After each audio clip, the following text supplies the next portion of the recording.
अवधूत अतुलित बलधाम अंजनी पुत्र पवन सुत नाम। जय हनुमान। संस्कृत व्याकरण में 4 लिंगों के बारे में बताया गया है। पुल्लिंग, स्त्रीलिंग, उभयलिंग और नपुंसकलिंग। ये 4 प्रकार के लिंग हैं। पुल्लिंग का मतलब पुरुष, स्त्रीलिंग का मतलब स्त्री, उभयलिंग का मतलब वैसे प्राणी जो आवश्यकता पड़ने पे पुरुष और आवश्यकता पड़ने पे स्त्री दोनों बन जाए, और नपुंसकलिंग जो न पुरुष हो, न स्त्री हो और ना ही उभयलिंगी हो, उनको नपुंसकलिंग कहा जाता है। शिवलिंग इन 4 लिंगों से अलग है।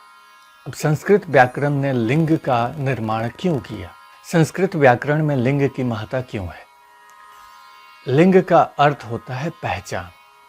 प्रकृति में ये 4 प्रकार के ही प्राणी होते हैं। उन 4 प्रकार के प्राणियों के पहचान के लिए लिंग निर्धारण किया गया। अब प्रश्न उठता है शिवलिंग का कि ये शिवलिंग क्या है? ये तो 4 में से नहीं है, इसके बारे में कहीं कोई चर्चा है? जी हाँ, शिवलिंग इन 4 लिंगों से अलग है। शिवलिंग 5वां लिंग है। शिवलिंग को आप ब्रह्मलिंग भी कह सकते हैं, अर्थात यह ब्रह्म की पहचान के लिए बनाया हुआ है।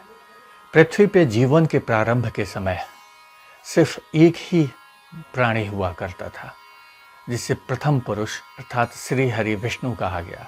उसी श्री हरि विष्णु से ब्रह्मा की उत्पत्ति हुई। जीवन सिर्फ एक रूप में था। हिंदू मान्यताओं के अनुसार भगवान विष्णु से ही जीवन की उत्पत्ति हुई है। पृथ्वी पे जीवन की उत्पत्ति के मूल कारण भगवान विष्णु हैं। ऐसे कहा जाता है कि विष्णु से ब्रह्मा की उत्पत्ति हुई है और ब्रह्मा से ही समस्त चराचर जीवों की उत्पत्ति हुई है। विष्णु को ब्रह्म कहा जाता है, इसलिए समस्त जीव मंडल उसी ब्रह्म का विस्तार है। लेकिन विष्णु ब्रह्म जीव हैं, जीवों में सबसे श्रेष्ठ हैं। ब्रह्म का अर्थ होता है सबसे श्रेष्ठ। वो जीवों में सबसे श्रेष्ठ हैं, ब्रह्म हैं।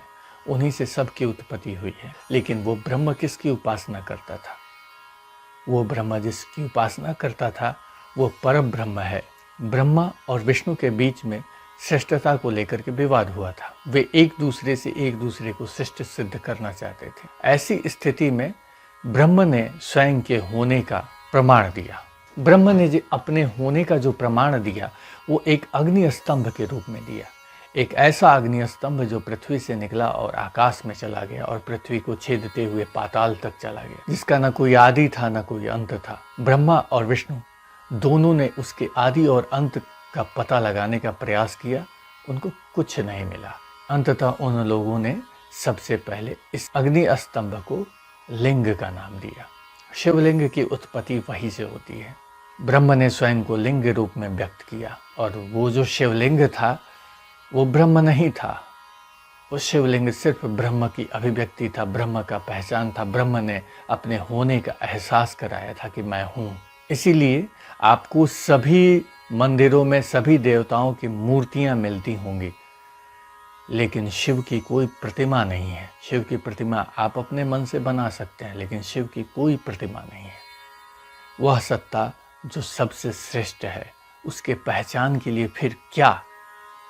इसलिए शिवलिंग की स्थापना हुई। शिवलिंग की जो पूजा करते हैं वो साक्षात परब्रह्म परमेश्वर की पूजा करते हैं। परब्रह्म परमेश्वर को इस संसार में अभिव्यक्त करने का, इस संसार में उसकी पहचान को दिखाने का एकमात्र जरिया है शिवलिंग, जिससे ब्रह्म के निराकारता और विशालता का और उसके अनंत स्वरूप का बोध एक ही साथ हो जाता है। किसी अन्य देवता की पूजा लिंग रूप में नहीं होती है सिवाय शिव की। शिवलिंग ब्रह्म के पहचान का चिन्ह है। हम मनुष्यों को पहचान के लिए कुछ चाहिए। हम उसको कैसे अभिव्यक्त कर सकते हैं जिसे हम जानते तक नहीं? इसके लिए हमें कुछ चाहिए। तो हमने ब्रह्म को अभिव्यक्त करने के लिए शिवलिंग की रचना की और हम शिवलिंग की उपासना करते हैं। हम शिवलिंग के उपासक हैं।